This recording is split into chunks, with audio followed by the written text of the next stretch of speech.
عمر بھی ملتی تھی، طبیعت بھی ملتی تھی، طبیعت میں شرافت بھی تھی، بتوں کی پوجا اچھی نہیں لگتی تھی، برے کاموں کے قریب پہلے ہی نہیں جاتے تھے، اور نبی پاک جیسی پاک ہستی نظر آئی بس آقا کے دامن سے وابستہ ہو گئے، دوستی بڑی پکی ہو گئی۔ نبی پاک رہے تو 40 سال کی عمر میں جا کے اعلان کیا، اعلان نبوت، مگر یہ 20 سال سے نبی پاک کی رفاقت میں رہے، پیارے آقا علیہ السلام ہی کے محلے میں رہتے تھے، تو نبی پاک سے گویا روزی ملاقاتیں ہوتی تھی، تو بڑا کمال کا ساتھ نبی پاک کا ان کا گزرا ہے۔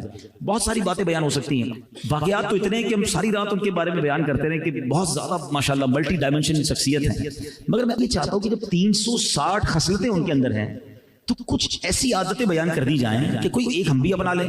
ایسا کیا تھا ان کے اندر کہ نبی پاک فرماتے صدیق اکبر تم وہ ہو کہ تمہارے اندر یہ ساری خصلتیں موجود ہیں، تو یار کچھ تو ہم اپنا لیں، شاید ایک بھی ہم اپنا لیں تو ہمارا بھی بیڑا پار ہو جائے گا، ہم بھی ایک اچھے مسلمان بن جائیں گے، زندگی راہ راست پر اور صحیح ٹریک پر آ جائے گی۔ تو میں چند باتیں صدیق اکبر رضی اللہ عنہ کی مبارک جو ہیبٹس ہیں، آپ کے عادات و اطوار ہیں، اس پر بات کرتے ہیں۔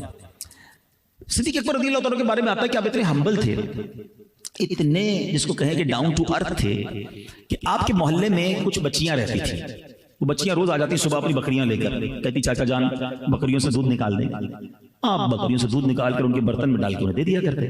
اب سڈنلی آپ امیر المومنین بن گئے، آپ خلیفۃ المسلمین بن گئے، لیڈر آف دا نیشن بن گئے۔ وہ بچیاں آئیں کہتی ہیں اب تو آپ امیر المومنین بن گئے ہیں، اب تو آپ کا مرتبہ بہت بڑا ہو گیا ہے، اب آپ ہماری بکریوں کا دودھ تو نہیں نکال کے دیں گے۔ صدیق اکبر رضی اللہ عنہ فرماتے ہیں کہ خدا کی قسم تم میرے رویے میں کسی قسم کا فرق نہیں دیکھو گے، امیر المومنین بن چکے تھے مگر آپ نے ان بکریوں کا دودھ نکالا، برتن بھر کے بچیوں کو پیش کر دیا۔ پہلی عادت میں چاہتا ہوں بیان بھی کرتا جاؤں، ساتھ ہم سیکھتے بھی جائیں، کچھ امپلیمنٹیشن بھی لے کے جاؤں نا۔ کیا عادت تھی؟ مقام بڑا ہوا رویہ چینج نہیں ہوا، عادتیں نہیں بدلی ہیں۔ ہمارا حال کیا ہے؟ تھوڑے پیسے آ جائیں، تھوڑا نام ہو جائے، تھوڑی مشہوری ہو جائے، تھوڑا کوئی منصب مل جائے، کوئی عہدہ مل جائے، کوئی اقتدار مل جائے، ٹوری بدل جاتی ہے، اسٹائل ہی بدل جاتا ہے، بندہ پرانے لوگوں کو پہچاننے سے انکار شروع کر دیتا ہے۔ میں کہاں، یہ کہاں؟ نہیں میرے پیارے اسلامی بھائی، ہم اس آقا کے امتی ہیں، اس اللہ کے حبیب کے امتی جن کا اسٹیٹس یہ ہے کہ چاند کو اشارہ کرے تو 2 ٹکڑے فرما دیں، جو اللہ کے عرش پر جا کر رب کے مہمان بنتے ہیں، مگر عاجزی کا عالم یہ ہے کہ حبشی غلام کے گھر جا کر کھانا بھی کھاتے ہیں، اپنے جوتے کا تسمہ خود بناتے ہیں، اپنے گھر کے کام کاج میں ہاتھ بھی بٹاتے ہیں۔ یہ ہے اللہ کے حبیب کی عادتیں، اور ہم ہیں کہ ہم بدل جاتے ہیں۔ اگر واقعی آپ نے وہ عادتیں اپنانی ہیں جو جنت میں لے جانے والی ہیں تو عاجزی کو نہ چھوڑنا، کبھی اپنے قریب تکبر کو نہ آنے دینا۔ اللہ کو جو سب سے زیادہ سخت ناپسندیدہ چیزیں ہیں نا، سب سے زیادہ جو خطرناک گناہ ہے نا، میں اگر یہ کہوں تو وہ تکبر اس میں ٹاپ آف دا لسٹ ہے۔ بتائیں نا کائنات میں سب سے بڑا گناہ کیا ہوا تھا؟ ویری فرسٹ سن، سب سے پہلا گناہ اگر دنیا میں کوئی ہوا تو وہ تکبر ہوا اور حسد ہوا۔ شیطان نے کیا کیا تھا؟ پہلا گناہ تو اسی نے کیا تھا نا، حضرت آدم سے حسد کیا اور تکبر کیا۔ اس نے کیا کہا تھا رب کو؟ انا خیر من، اللہ میں اس سے بہتر ہوں، خلقتنی من نار وخلقتہ من طین، اللہ تو نے مجھے آگ سے بنایا، اس کو مٹی سے بنایا، میں اس کو کیوں سجدہ کروں؟ یہی پرابلم تھا نا اس کو۔ once in a lifetime he made proud، زندگی میں ایک بار تکبر کیا۔ شیطان پہلے سے مردود نہیں تھا، وہ تو عزازیل اس کا نام تھا، وہ تو فرشتوں کے ساتھ رہتا تھا، معلم الملکوت تھا، فرشتوں کا استاد تھا، جنت کا خزانچی تھا، بڑا چہرہ نورانی تھا اس کا۔ ایک بار تکبر کیا، اس کا چہرہ، اس کی ساری نورانیت لے لی گئی، ساری زندگی عبادت برباد، اور اللہ نے اس کو مردود قرار دے دیا۔ عقل مند لوگ بیٹھے، میں صرف اشارہ کروں گا، جس نے زندگی میں ایک بار تکبر کیا وہ مردود ہو گیا، جو روز تکبر کرتا ہے اس کا کیا حال ہوگا؟ کبھی سوچا ہے؟ پڑھتے رہو نمازیں، کرتے رہو سجدے، کرتے رہو صدقے، تکبر جب تک دل میں ہے نا، ہم نے تو بچپن میں ایک حدیث سنی تھی اور آپ سب نے سنی ہوگی کہ جس کے دل میں رائی کے دانے کے برابر تکبر ہوگا وہ جنت میں نہیں جائے گا۔ وائے رائے کا دانہ؟ یہ ایگزامپل کے طور پر سمجھایا گیا کہ اتنا سا ہوتا ہے، اتنا سا رائی کا دانہ ہوتا ہے، اس لیے ایگزامپل دی گئی۔ تل جتنا تل ہوتا ہے، میں نے دیکھا رائی کا دانہ اتنا سا۔ ارے جس کے دل میں رائی کے دانے ڈاٹ تکبر ہوگا وہ جنت میں نہیں جائے گا، جس کا پورا دل ہی تکبر سے بھرا ہوا ہوگا، جس کی سٹائل ہی چینج ہو گئی ہے، جس کی باتیں چینج ہو گئی ہیں، میں امیر، یہ غریب۔ انا خیر من، what is the definition of انا خیر من؟ میں اس سے بہتر ہوں۔ یہی کہا تھا نا شیطان نے۔ ہم بھی تو کہہ رہے ہوتے ہیں میں پیسے والا، یہ غریب، میں فلاں برادری والا، یہ تو اس کی تو خاندانی کوئی نام ہی نہیں اس کے خاندان، میں پڑھا لکھا یہ جاہل، میں مشہور، اس کو تو جانتا ہی کوئی نہیں، میری اتنی بڑی اسٹیٹ ایجنسی، اس کو کام کرنا نہیں آتا، مجھے 40 سال کا تجربہ، یہ کل بھی آیا ہے۔ تو یہ کیا ہے؟ تکبر کی ڈیفینیشن ہی یہی ہے کہ بندہ اپنے آپ کو دوسرے سے بہتر سمجھے، اور یہ روز ہو رہا ہوتا ہے، کسی کو احساس ہی نہیں ہے۔ خدا را یاد رکھیے قیامت کے دن حدیثوں میں آتا ہے کہ تکبر کرنے والے کو چیونٹی کی شکل میں لایا جائے گا اور اس پہ لوگ چڑھ چڑھ کر جا رہے ہوں گے، رونتے ہوئے جائیں گے. نہ کرو پلیز عاجزی انکساری. اللہ نے دیا تو اور جھک جاؤ. دیکھیں آپ جتنے پھل والے درخت ہوتے ہیں نا، ان کی شاخیں جتنے پھل لگتے جاتے ہیں وہ اور جھکتی جاتی ہے. تنا ہوا درخت کون ہوتا ہے جس میں کوئی پھل نہیں ہوتا، سیدھا سیدھا جا رہا ہوتا ہے. تو اللہ نے پھل لگائے ہیں تو جھکو نا بھائی، عاجزی اختیار کرو، اللہ اور پھل لگا دے گا، اللہ اور برکت ڈال دے گا. اکڑنا نہیں ہے، میں کچھ بھی نہیں ہوں، خدا کی قسم ہم کچھ بھی نہیں ہے. یہ اللہ کی مہربانی ہے جو اللہ نے ہمیں اچھا بنایا، ہمیں مالدار بنایا، ہمیں عزت دے دی، ہمیں نام دے دیے. ارے اللہ کا شکر ادا کرو اور اللہ کے ان بندوں کے ساتھ بیٹھو. ان کو یہ احساس نہ ہونے دو کہ یار ہمارے صاحب بہت بڑے آدمی ہیں، ان سے تو بات کرنا بہت مشکل ہے، ان کے تو قریب بھی نہیں بیٹھ سکتے. ہاں یہ بھی حال ہے، قریب نہیں بیٹھ سکتا کوئی. ہمارا ملازم ہمارے ساتھ بیٹھ کے کھانا کھا سکتا ہے؟ سوچو، نہیں کرتے ایسا. یہ بہت شدید غلطی ہے. بنی اسرائیل میں ایک بہت بڑا عبادت گزار تھا، اتنا عبادت گزار اور اتنا مقبول ہو گیا وہ بندہ اللہ کی بارگاہ میں کہ وہ جدھر جاتا تھا نا اس کے ساتھ ایک بادل بھی جاتا تھا، ساتھ بادل بھی ٹریول کرتا تھا. اتنا نیک. ادھر اسی علاقے میں ایک بڑا گناہگار شخص بھی رہتا تھا. اس کے دل میں خیال آیا کہ یار کتنا نیک ہے اور میں کتنا گناہگار، کتنی گناہ کیے میں ایسا کرتا ہوں اس بندے کے ساتھ جا کے بیٹھ جاتا ہوں، اللہ کی رحمت اس پر برسے گی، کچھ چھینٹے مجھ پر بھی گر جائیں گے، میرے بھی گناہ معاف ہو جائیں گے. اچھی نیت، توبہ کی نیت، عاجزی کی نیت تھی، اس کی نیت اچھی تھی. وہ جا کر بیٹھ گیا اس نیک بندے سو کالڈ نیک آدمی کے پاس. جب وہ بیٹھ گیا برابر میں تو اب نیک آدمی کے دل پر شیطان نے حملہ کیا کہ میں کدھر اور یہ کدھر، میں اتنا نیک کہ بادل چلتا ہے، یہ زمانے کا گناہگار بدکار شرابی میرے ساتھ. اب اس نے پتہ کیا کیا اس نیک بندے نے، اس کی دیکھو کیسی بدبختی تاری ہوئی اس پر. اس نے کہا کھڑے ہو جاؤ یہاں سے، تم کیا کر رہے ہو میرے سامنے، تمہیں پتہ ہے میں کون ہوں؟ وہ پہلی شرمندہ تھا، پہلی اپنے گناہ اس کو یاد آئے ہوئے تھے. بیچارہ شریف آدمی کھڑا ہو کے چلا گیا. جیسی وہ جانے لگا نا، وہ جو بادل سایہ کیے ہوئے تھا نا وہ اس گناہگار کے ساتھ جانے لگ گیا. اس زمانے کے نبی پر یہ وحی بھیجی گئی کہ جا کر ان دونوں سے کہہ دو کہ اپنے اپنے اعمال کو دوبارہ سے شروع کریں. جتنی نیکیاں اس نیک بندے نے کی تھی نا، تکبر کی وجہ سے وہ ساری نیکیاں زیرو کر دی گئیں، ختم کر دی گئیں. اور اس نے جتنے گناہ کیے تھے عاجزی کی وجہ سے، انکساری کی وجہ سے، توبہ کی نیت کی وجہ سے ہم نے اپنی رحمت سے اس کے سارے گناہ معاف فرما دیے. This is difference between bad intention and good intention. اچھی نیت اور بری نیت میں یہ فرق ہے. خدا را اپنے دل میں عاجزی پیدا کرے. صدیق اکبر کی عادتیں اپنانی ہے نا، جنت میں جانے والی عادت ہے نا. پہلی عادت عاجزی. کبھی بھی کسی کو یہ احساس نہ ہونے دے کہ میں بڑا آدمی ہوں، میں کچھ بھی نہیں، مجھے جو دیا ہے رب نے دیا ہے. خدا کی قسم ہم نے راتوں رات زکات دینے والوں کو زکات لینے والا بنتے دیکھا ہے. برباد ہونے میں دیر نہیں لگتی ہے، پوری پوری فیکٹریوں میں آگ لگ جاتی ہے. ارے سیلاب کو دیکھا ابھی ہم نے پچھلے دنوں، لوگوں کا سب کچھ بہ گیا نا. مجھے رب نے بچایا، آپ کو بچایا، شکر ادا کرنا چاہیے. ہم کس بات پر کرتے ہیں؟ اگر کوئی خوبصورت ہے اور اس لیے کرتا ہے، ارے منٹ نہیں لگتا ایسی بیماری لگتی کہ منہ دکھانے کے قابل نہیں رہتا. اللہ محفوظ رکھے. اللہ نے دیا تو شکر ادا کرو کہ مالک تو نے دیا، میرا اپنا کچھ نہیں، بس اس کو زوال نہ لگے. اللہ اس پہ اور برکت ڈالیو. برکت تو جب لگے گی نا جب تو شکر ادا کرو گے، تکبر نہ کرے. دوسری عادت، اسی پہ بہت کچھ بول سکتا ہوں، باتیں بہت ساری ذہن میں آ رہی، مگر میں چاہتا ہوں کہ آج کے بیان میں ایٹ لیسٹ میں 3-4 عادتیں آپ کو بتا کے جاؤں تاکہ کم از کم کوئی ایک بھی اڈاپٹ کر لے، ایک بھی اپنی لائف میں امپلیمنٹ کر لے گا تو زندگی اس کی بہت خوبصورت گزر جائے گی. دوسری کتنی خوبصورت عادت تھی کہ حضرت عمر فاروق، اب یہ دیکھیے لوگ کیسے تھے، اتنا بڑا نام، اتنی نیکیاں آلریڈی، جنت کی بشارتیں سب کو ملی ہوئی، پھر بھی نیکیوں کا تڑپ بھی اتنی تھی کہ یہ بھی لے لوں، یہ بھی نیکی کما لوں. جیسے اپنا پیٹ ہی نہیں بھرتا، یہ بھی پروجیکٹ میں بکنگ کرا لوں، اس میں بھی بکنگ کرا لوں، جیب میں پیسے تھوڑے، پھر بھی زیادہ پلاٹ بک کرا لیے، بعد میں خود ہی پریشان. ہمارا دل ہی نہیں بھرتا، ہم اتنے کام کر جاتے ہیں. ان کو دل نہیں بھرتا تھا نیکیوں میں. اب کیا ہوا کہ حضرت عمر فاروق نے ایک نیکی کرنی تھی اور کرتے تھے خاموشی سے.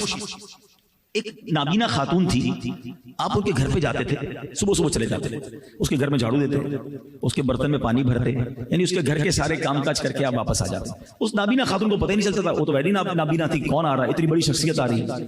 اب یہ ہوا کہ تھوڑے دنوں بعد آپ جب گئے تو آپ نے دیکھا کہ گھر کے کام کاج سارے ہو گئے، برتن بھی بھرا ہوا ہے پانی سے، گھر بھی صاف. آپ حیران، یہ مجھ سے پہلے کون آ کے کر گیا؟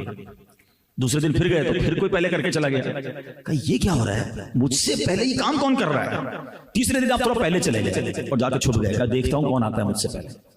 تو دیکھا کوئی اور نہیں، امیر المومنین حضرت ابو بکر صدیق آ رہے ہیں، جھاڑو لگاتے ہیں، پانی بھرتے ہیں اور اس کے گھر کا کام کر کے واپس چلے جاتے ہیں. اللہ اکبر. حضرت عمر کہتے ہیں میں نے جان لیا کہ میں ابو بکر سے نیکیوں میں آگے نہیں بڑھ سکتا ہوں. بظاہر تو یہ واقعہ ہے، لیکن آپ اس کے پیچھے اگر تھیم دیکھیں نا، اس کے پیچھے لاجک دیکھیں، اس کے پیچھے ثواب دیکھیں، دو بڑی اہم باتیں اس واقعے سے سیکھنے کو مل رہی ہیں. نمبر 1، ایسی نیکی کی جا رہی ہے جس کا پتہ ہی کسی کو نہیں ہے. کوئی نہیں جانتا کہ کون آ رہا ہے اور عبادت یہ صفائی کر کے غریب کی مدد کر کے جا رہا ہے. یعنی کسی محتاج کی مدد کی ہے اور جتا کے نہیں کی ہے, بتا کے نہیں کی ہے, بلکہ ایسی نیکی کی ہے کہ اس کو بھی نہیں پتا ہے.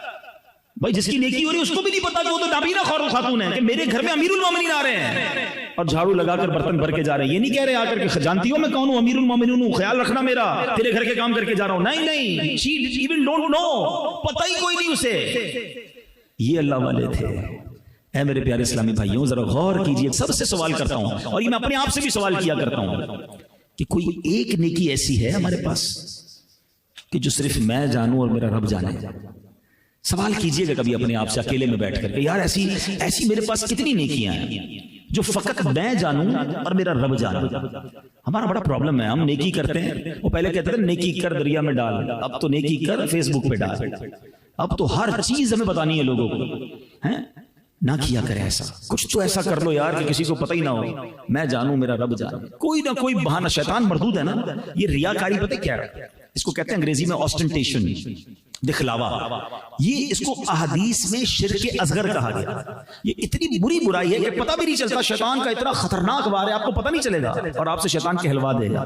آپ کو کسی نہ کسی بہانے سے آپ کسی کو بتائیں گے کہ میں نے یہ بھی نیکی کی, یہ بھی نیکی کی. میں ایک ایگزامپل دیتا ہوں, چونکہ دعوت اسلامی کی وجہ سے ہمارے کاموں میں سے یہ بھی کام ہے کہ ہم لوگوں سے ملتے رہتے ہیں, ملاقاتیں ہوتی رہتی ہیں.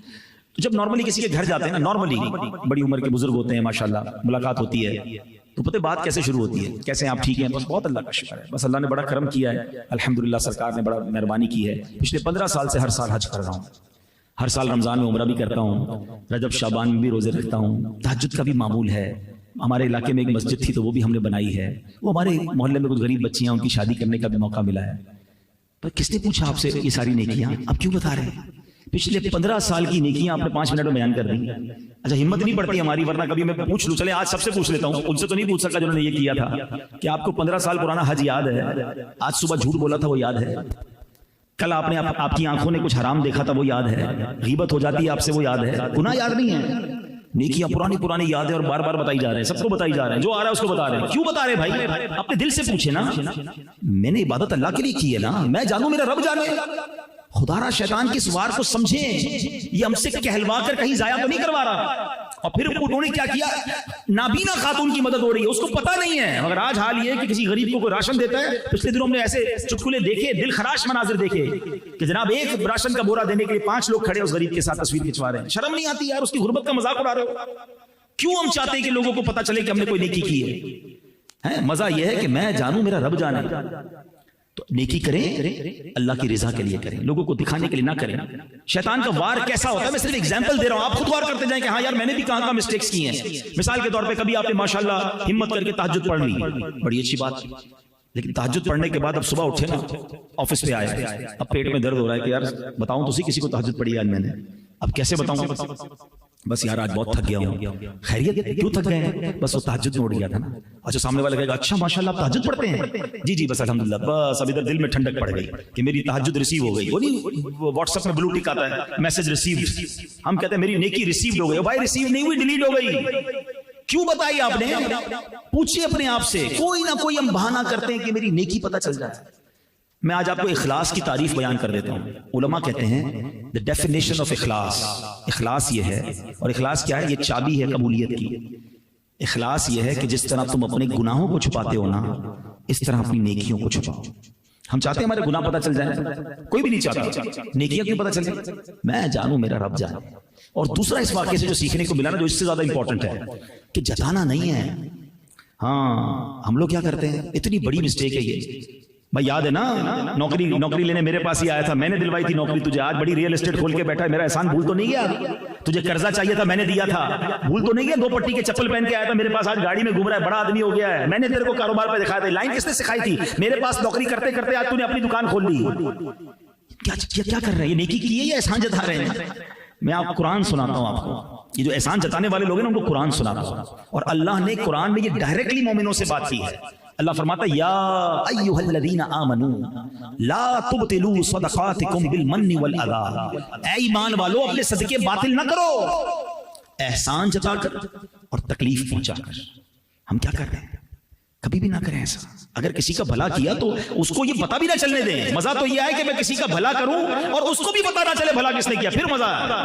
مگر ہم تو اسے بار بار یاد دلاتے ہیں, بار بار جتاتے ہیں. صدقہ ختم, یہ تو دل آزاری ہو رہی ہے. ام المومنین حضرت عائشہ صدیقہ اور حضرت ام سلمہ رضی اللہ تعالیٰ عنہ کا آپ کو ایک طریقہ بتاؤں, ایمان تازہ ہو گیا جب میں نے اس روایت کو پڑھا کہ جب وہ اپنے کسی غلام کو صدقہ دیتی تو اس کو کہتی کہ جا کر کسی غریب کو دے آؤ اور اس غریب سے ہمارے لیے دعا مت کروانا. پوائنٹ سمجھیے گا. اور اگر وہ کوئی دعا کر دینا تو وہ دعا نوٹ کر کے لانا. اب غلام گیا, اس نے جا کر کسی غریب کو جو بھی پیسے وغیرہ دیے تھے کھانا وغیرہ دے کر آ گیا. تو آ کر کہا کہ امی حضور اس نے آپ کے لیے بہت ساری دعائیں کی. کیا کیا دعائیں کی؟ اس نے بتایا, انہوں نے یہ بھی کہا یہ بھی کہا. امی حضور نے ہاتھ اٹھایا, اس غریب کے لیے یہ دعائیں کی جو انہوں نے اس کے لیے کی تھی, ان کے لیے کی تھی. اور پتہ ہے کیا کہا؟ دعا کا بدلہ دعا ہو گیا, صدقے کا بدلہ اللہ سے لیں گے. یعنی صدقے کے بدلے اسپیسیفکلی دعا بھی نہیں کروائی. ہم کیا کرتے ہیں, دیکھو تیرے کو عمرے پہ بھیج رہا ہوں, ہر چکر میں میرا نام لینا ہے. کعبے کو دیکھ کے اپنے لیے نہیں, میرے لیے دعا کرنا, تیرے کو پیسے میں نے دیے ہیں. یہ کیا کرتے ہیں ہم بھائی؟ اگر آپ کے لیے وہ دعا ہی نہ کرے, رب تو جانتا ہے نا کس نے پیسے دیے ہیں. ہر قدم پر آپ کو پہلے ثواب ملنا ہے. آپ کیوں ایمفسائز کرتے ہیں, جتاتے کیوں ہیں, ہم امپوز کر دیتے ہیں اس کے اوپر. نہ کریں ایسا. یہ ایسا نہ ہو کہ صدقہ ہی ضائع ہو جائے. صدیق اکبر کی صدا کو ادا کرو, مدد کرو اور اس کو احساس بھی نہ ہونے دو. بلکہ میں سچی بات بتاؤں, بات تھوڑی گہری ہے, چند لوگوں کو ہی سمجھ آئے گی. جو مجھ سے اور آپ سے زکوٰۃ لے کے جاتے ہیں نا, وہ ہم پر احسان کرتے ہیں. ہم ان پر احسان نہیں کرتے. ہمارے مال کا میل وہ لے کے جا رہے ہیں, ہمارا فرض ادا کرنے میں ہماری مدد کر رہے ہیں. ہم کس بات کا احسان کر رہے ہیں؟ میرا اور آپ کا کمال کیا ہے مجھے بتا دو یار. اگر میں نے کسی کو صدقہ دیا, خیرات دی, مدد کی, میں نے کمال کیا کیا؟ ارے میرے رب نے مجھے اس قابل بنایا. ارے جو میرے دروازے پر آ کر مجھ سے مانگ رہا ہے, آج آ کر کوئی کہتا ہے ماں بیمار ہے دوائی کے پیسے نہیں, بہن کی شادی ہے جہیز کے پیسے نہیں, ارے اس میں اور مجھ میں کمی کیا ہے؟ میں بھی تو اس کے دروازے پر جا سکتا تھا کہ میری ماں بیمار ہے مجھے پیسے دو. ارے اللہ نے مجھے اس قابل بنایا کہ آج میرے دروازے پر کوئی مسلمان مدد کے لیے آتا ہے اور میں مدد کر کے احسان جتاؤں گا.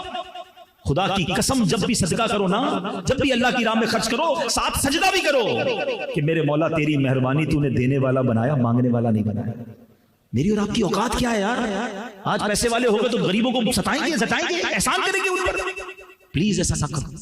اور جو اتنا شکر گزار بنے گا نا کہ یا اللہ تیری مہربانی, تو نے دینے والا بنایا, یقین کرو اللہ اس سے ہمیشہ دینے والا ہی بنائے گا.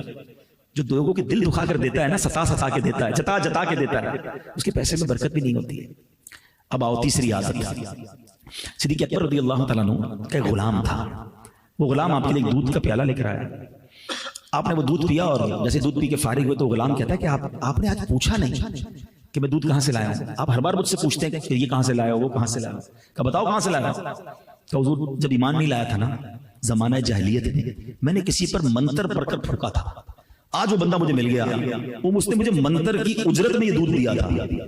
آپ نے کہا یہ تم نے دودھ مجھے پلا دیا, تو حرام اجرت تھی, منتر کی اجرت تھی. اب آپ بڑے گھبرائے. آپ نے اپنے منہ میں انگلیاں ڈالی اور دودھ کیا کر دیا. جتنا دودھ تھا وہ سب نکالا. اور پھر اللہ کی بارگاہ میں عرض کیا کہ میرے مولا مجھے معاف کر دے, جو مجھ سے ہو سکا میں نے نکال دیا, جو رگوں میں دودھ کے چند قطرے رہ گئے میرے مالک کو تو معاف فرما دے. کیا سیکھنے کو ملا؟ صدیق اکبر حرام سے کتنا دور رہتے تھے. حرام کا ایک قطرہ جسم میں نہ جائے, یہ ان کی عادت تھی. میں دوبارہ وہ حدیث ریپیٹ کرتا ہوں. صدیق اکبر سے اللہ کے حبیب نے فرمایا تھا کہ اے ابو بکر, تم میں وہ ساری خصلتیں ہیں جو جنت میں جانے والی ہیں. حدیث کا جو خلاصہ بنتا ہے, تو میں ایک ایک کر کے صدیق اکبر کی خصلتیں, عادتیں بتائی جا رہا ہوں کہ کوئی ایک تو اڈاپٹ کر دو یار. تو یہاں ہم سب کاروبار کرتے ہیں نا, کیا ہم کاروبار میں یہ چیک کرتے ہیں کہ کوئی ایک قطرہ بھی حرام کا نہ ہے؟ ارے کوئی نئی اسکیم آئی ہے یار, سب لے رہے ہیں, میں بھی لے لوں. نیا پلاٹ آیا, نیا پروجیکٹ آیا, کبھی پوچھا کسی عالم دین سے, کبھی مفتی سے کہ یہ ڈیل کرنا, یہ اس طرح کاروبار کرنا جائز ہے, حلال ہے, حرام ہے, سود تو نہیں ہو رہا؟ یار سب کر رہے ہیں نا, بس میں بھی کر رہا ہوں, پوری مارکیٹ کر رہی, نفع بڑا ہے. ارے بڑا نفع ہے, کہیں جہنم کی آگ تو نہیں لا رہے, کہیں حرام لے کر اپنے مال کو ناپاک تو نہیں کر رہے. یہ کیوں نہیں سوچتے؟ ہمارا انداز کیا ہوتا ہے, مثال کے طور پر کوئی آپ نے پروجیکٹ بنانا ہے, آپ اس علاقے میں کام کرنے والے ایکسپرٹ سے رابطہ کرتے ہیں کہ یار یہاں کیا ریٹ ہونا چاہیے, کس طرح کا پلاٹ لوں, کیونکہ آپ نے پہلے بھی کام کیا ہوا ہے, اچھا کس ٹھیکیدار سے بنواؤں, ریٹ کیا ہونا چاہیے, مارکیٹ کیا. جس کام کو شروع کرتے ہیں اس کام کے ایکسپرٹ سے بات کرتے ہیں, مشورہ لیتے ہیں. تو کبھی کوئی نیا کام کرنے سے پہلے کسی مفتی سے مشورہ کیوں نہیں کر سکتے ہم؟ ہیں کہ بھائی میں یہ کاروبار کرتا ہوں, پلیز چیک کریں کوئی حرام چیز تو نہیں ہو رہی. ہم مفتی تو نہیں ہے نا, حلال اور حرام کا فیصلہ ہم نہیں کر سکتے. اچھا کچھ لوگ پتہ کیا کہتے ہیں, ہمارے باپ دادا کے زمانے سے ایسی کام ہو رہا ہے, ہم سچا کام کرتے ہیں. بھائی آپ کے والد صاحب مفتی تھے؟ نہیں. آپ کے دادا مفتی تھے؟ نہیں. ابو نے جو کیا, دادا نے کیا, ضروری ہے ٹھیک کیا؟ ایک بار چیک کروا لیں, اگر واقعی ٹھیک کیا تو سبحان اللہ, اللہ کا شکر ادا کرنا. اور اگر مفتی صاحب کہتے ہیں نہیں جناب گڑبڑ ہے, تو توبہ کر لینا, ایک آدھی چیز ختم کر دینا جو حرام کی ہے. آپ کو اندازہ نہیں کہ حرام مال ہماری روحانیت کو کتنا برباد کرتا ہے. ایک بار حضرت موسیٰ علیہ السلام نے ایک شخص کو دیکھا جو رو رو کے اللہ کی بارگاہ میں دعا کر رہا تھا, ہاتھ اٹھا کے گڑگڑا کے. تو حضرت موسیٰ تو کلیم اللہ تھے نا, آپ نے اللہ کی بارگاہ میں عرض کی کہ اے مولا, یہ بندہ اتنا رو رہا ہے, میرے مالک اس کی دعا قبول کر لے.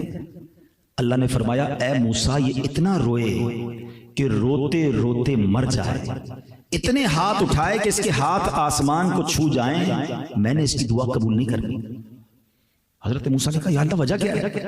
کہ اے موسیٰ یہ کھاتا حرام ہے, یہ جو پہنتا ہے وہ حرام ہے. آج جو پریشان ہے نا, کسی کی دعا قبول نہیں ہو رہی, کسی کی بیماری نہیں جا رہی, کسی کی ٹینشن نہیں جا رہی, چیک تو کرو یار, کہیں حرام تو نہیں کما رہے. اچھا پورا حرام نہیں کما رہے, کہیں نہ کہیں سے چھوٹا موٹا آگے سے حرام تو نہیں آ رہا.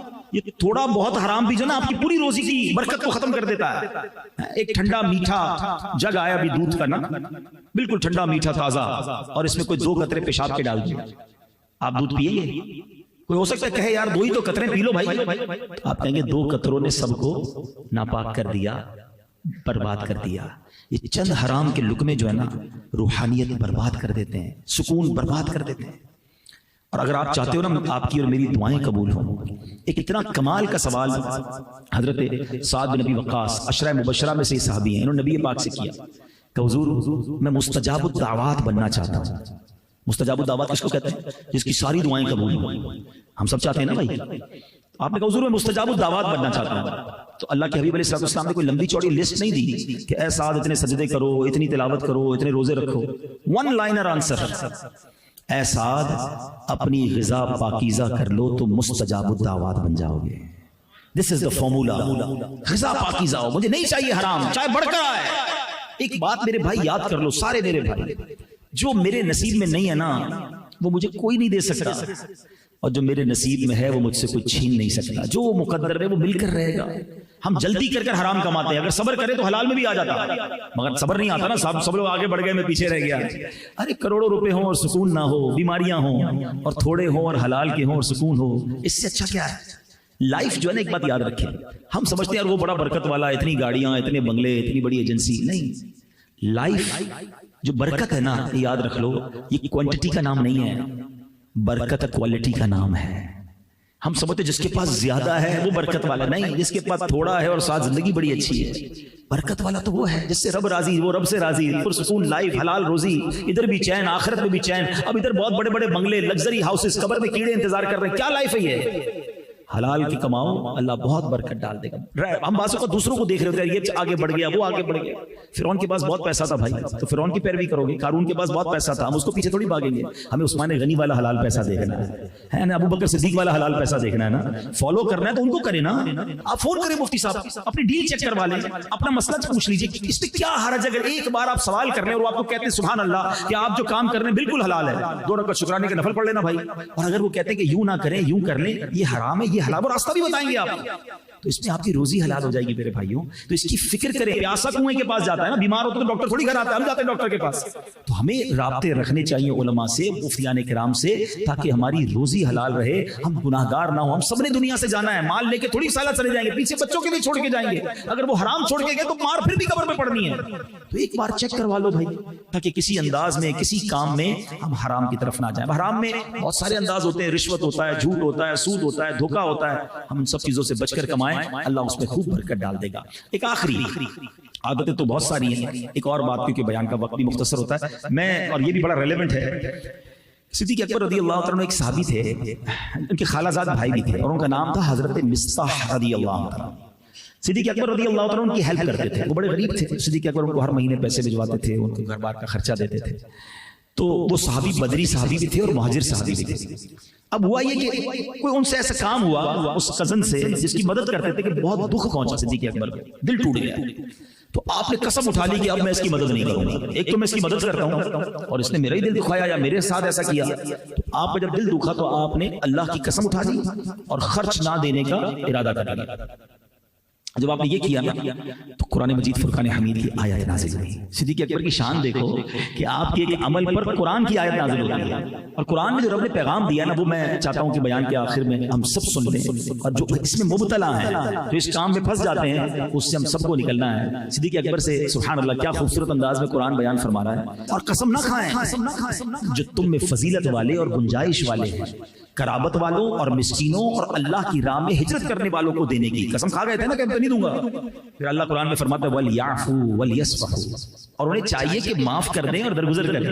غلطی ہو گئی نا, وَلْيَعْفُوا وَلْيَصْفَحُوا, معاف کر دیں درگزر کر دیں. أَلَا تُحِبُّونَ أَن يَغْفِرَ اللَّهُ لَكُمْ وَاللَّهُ غَفُورٌ رَحِيمٌ. انعام کیا ملے گا؟ معاف کرو گے, درگزر کرو گے. کیا خوبصورت انعام رب نے اعلان فرمایا. کیا تم اسے دوست نہیں رکھتے, اسے پسند نہیں کرتے کہ اللہ تمہاری بخشش کرے اور اللہ بخشنے والا مہربان ہے. ہائے ہائے ہائے. اب اس آیت میں بہت ساری باتیں بیان ہو سکتی ہیں. ایک خوبصورت نقطہ پہلے سن لو کہ اللہ نے صدیق اکبر کا ذکر کس انداز سے کیا. قرآن کہتا ہے اور قسم نہ کھائیں تم میں کون, اولو الفضل, تم میں جو فضل والے ہیں. گویا صدیق اکبر کو قرآن فضیلت والا فرما رہا ہے. اچھا پھر کیا فرمایا کہ جس نے تمہارے ساتھ برا کیا تم اس کو معاف کر دو, درگزر کر لو. کیا تم یہ نہیں چاہتے تم اس کو معاف کرو اللہ تمہیں معاف کر دے, اللہ تمہاری مغفرت فرما دے. یہ اتنا کمال کا فارمولہ, یہ جملہ قرآن کا یاد کر لو, وَلْيَعْفُوا وَلْيَصْفَحُوا, اور چاہیے کہ معاف کریں, چاہیے کہ درگزر کریں. اب ہم سب غور کریں, ہمارے ملازم کی غلطی کیا ہم معاف کرتے ہیں؟ ہماری بیوی کی غلطی کیا ہم معاف کرتے ہیں؟ ہمارے رشتہ داروں کی غلطی کیا ہم معاف کرتے ہیں؟ کبھی دوستوں سے غلطی ہو جائے ہم معاف کرتے ہیں. اچھا معاف پتہ ہے کس کو کرتے ہیں؟ جس سے کوئی مطلب ہوتا ہے, بڑا سیٹ ہے یار, ڈانٹ رہا ہے نا کوئی بات نہیں, کام بھی دیتا ہے, اس کو معاف کر دیں گے. نوکر کا گلا دبا لیں گے, اس کو گالیاں دیں گے کیونکہ وہ کچھ کر نہیں سکے گا. عجیب منطق ہے ہماری. گاڑی میں جا رہے ہیں, بڑا غصہ آیا, آگے والے نے ذرا سائڈ ماری, اتر گئے, جب دیکھا 4 گارڈ اس کے اترے, نہیں کوئی بات نہیں بھائی چاہیے. اب کیا معاف کیا آپ نے؟ کوئی کمال نہیں کیا. کمال یہ کہ آپ کے پاس 4 گارڈ ہیں اور کسی گاڑی والے نے آپ کو سائڈ ماری, آپ پھر بھی اس کو معاف کریں. قدرت آپ کے پاس ہے, طاقت آپ کے پاس ہے, بدلہ آپ لے سکتے ہیں. اور حدیثوں میں یہ مضمون آتا ہے کہ جو قدرت کے باوجود معاف کر دے اللہ اس کو جنت میں داخلہ عطا فرمائے. ہم تو کہتے ہیں چھوڑوں گا نہیں, بتاؤں گا, ابھی تو تھوڑا موقع نہیں مل رہا, بندہ بس سامنے آئے, کبھی موقع آیا تو اس کو ذلیل کروں گا. دل میں رکھے بیٹھے انتقام کی آگ میں جل رہے ہیں. بیوی غلطی کرے تو گالیاں نکالتے ہیں, ملازم بیچارہ غلطی کرے, برتن اس کے ہاتھ سے گر گیا, اس کی خیر نہیں ہے. اب وہ غریب آدمی کو پتا ہے صاحب روز گالیاں دیتا ہے, لیکن کیا کروں, نوکری کہیں اور ملے گی نہیں, مگر اکیلے میں روتا ہوگا. ایک بندہ ملا, ایک اسلام میں بتا دیتے کہ مجھے ایک بندہ ملا, کسی نے پوچھا چلی تنخواہ کتنی ہے, بولے اتنی. بولے تنخواہ تو بہت اچھی ہے. بولا آدھی کام کی آدھی گالیوں کی ہے, روز گالیاں سنتا ہوں سیٹ کی. توبہ توبہ توبہ, اس کو مرنا نہیں سیٹ کو. میں نے ایک جملہ بڑا کمال کا سنا تھا. ہم سب اللہ کی بارگاہ میں کیا دعا کرتے ہیں کہ اے اللہ میرے سارے گناہ معاف فرما دے. یہ کہتے ہیں اے اللہ میری ساری خطائیں معاف فرما دے, صغیرہ گناہ بھی معاف کر دے, کبیرہ گناہ بھی معاف کر دے. اچھا ہم اللہ سے چاہتے ہیں کہ اللہ میرے سارے گناہ معاف کر دے, ہم لوگوں کو معاف کر دے. یہ کیسی عجیب دعا ہے کہ میں کسی کو معاف نہیں کروں گا, اللہ تو مجھے معاف کر دے. میں سب سے بدلہ لوں گا, یا اللہ تو مجھے مت پکڑیو. یہ کیسی دعا ہے بھائی؟ مزہ یہ ہے کہ بندہ ہو کر پہلے میں بندوں کو معاف کروں اور پھر اللہ سے کہوں نا کہ اللہ میں تو بندہ ہوں, میں بندہ ہو کر بندوں کو معاف کر رہا ہوں, تو تو مالک ہے, تو تو خالق ہے, تو تو سب سے بڑا معاف کرنے والا ہے, تو مجھے معاف فرما دے. پھر مزہ ہے نا مانگنے کا. اگر چاہتے ہو نا کہ اللہ ہمیں معاف کرے, اور قرآن میں رب نے فرمایا نا, کیا پسند نہیں کرتے کہ اللہ تمہیں معاف کر دے؟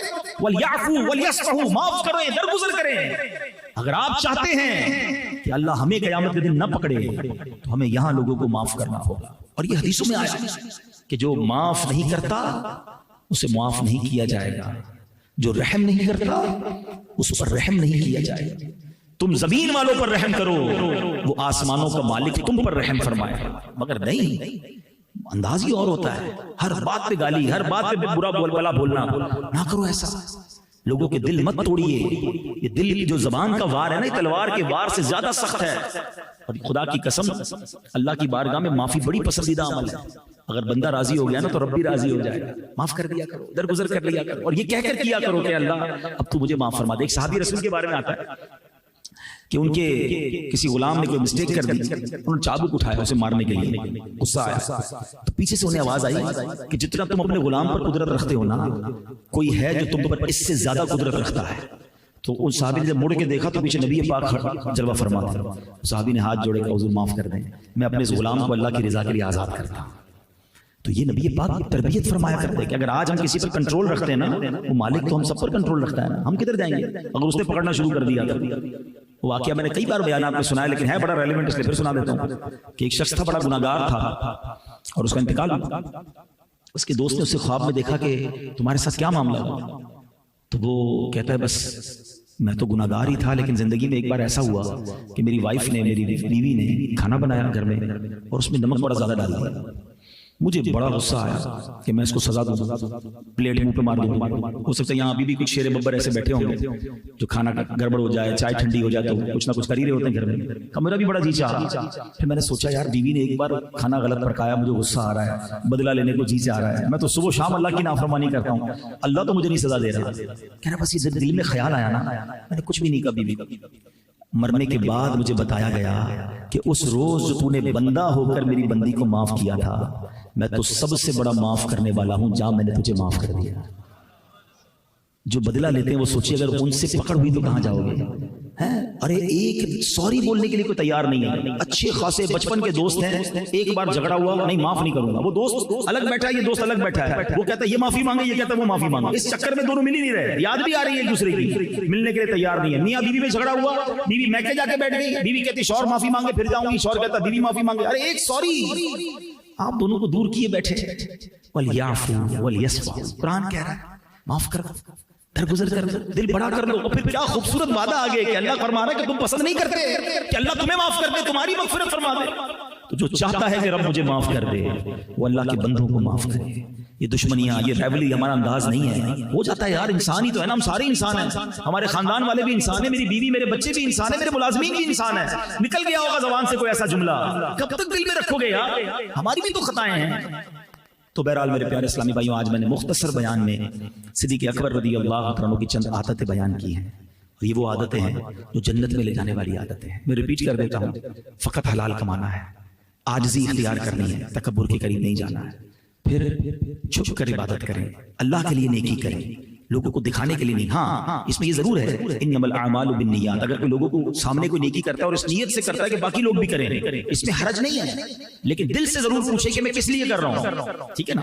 اور چوتھی بات جو ہم نے سنی کہ ہمیں معاف کرنا ہے، درگزر کرنا ہے، جھگڑے نہیں کرنے، انتقام نہیں لینے، بدلے نہیں لینے۔ ہم مسلمان ہیں، مسلمان کا خیر خواہ ہوتا ہے۔ ہم کہتے ہیں اچھا اب اس طرح کی میں باتیں کروں گا نا، شیطان کسی کے دل میں ڈال رہا ہوگا یار مولانا صاحب باتیں تو ٹھیک کر رہے ہیں بھائی، زمانہ معافی کا نہیں ہے، ذرا معاف کر دیں گے تو لوگ سمجھیں گے میں بزدل ہوں، میں پہلوان نہیں ہوں، میں میری چلتی نہیں ہے۔ یہ بھی تو شیطان ہے نا، اس کو بھی تو اپنا کام کرنا ہے، وہ بھی کر رہا ہوگا کہیں نہ کہیں۔